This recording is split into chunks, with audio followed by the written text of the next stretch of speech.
Yeah, it was like the other story about Kevin Rudd that emerged this week about his overseas travel, and this got a big splash on the front page of the Daily Telegraph. Now, some people in the Labor Party blame the Prime Minister's office for this.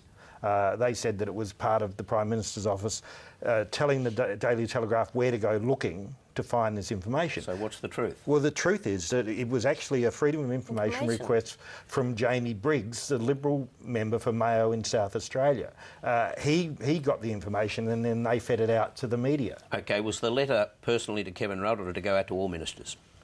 Well, the one letter that was the basis of the first story was from the Prime Minister's Chief of Staff to Kevin Rudd's Chief of Staff. Right, well, let's hear what Kevin Rudd had to say about this in New York.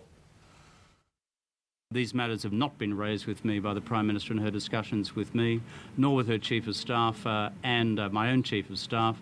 The correspondence, which I understand your article refers to, is reflective of the Prime Minister's general and correct reminder to all ministers of the government to, in fact, be very mindful of minimising costs to the taxpayer, which we do. OK, that may be true, but then there was another story off the back of that saying that Kevin Rudd had been knocked back on a request to go to the United States in January to attend G'day USA. That might have been a strategic leak.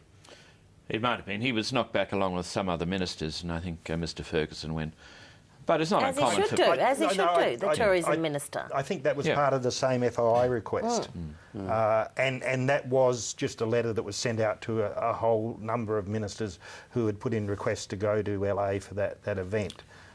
So I don't think there was a conspiracy. I think what was beneficial about this whole dialogue was that Kevin Rudd assured us all that foreigners live overseas, which was pretty helpful. It was actually drippingly sarcastic, wasn't it? I mean, he couldn't have been any sort of snippy really than the way he responded to that. But the other thing is, I mean, I would hope that the Prime Minister's office, and it is their job to keep a check on ministerial travel.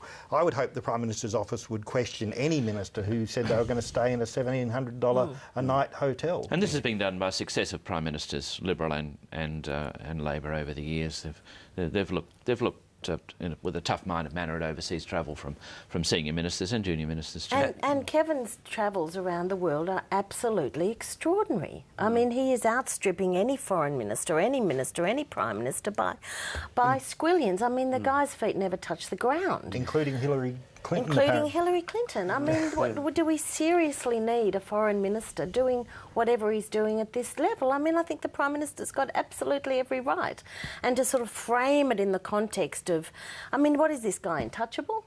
Is she not allowed to say to him, hey, 77 grand a month, maybe that's a little over the top?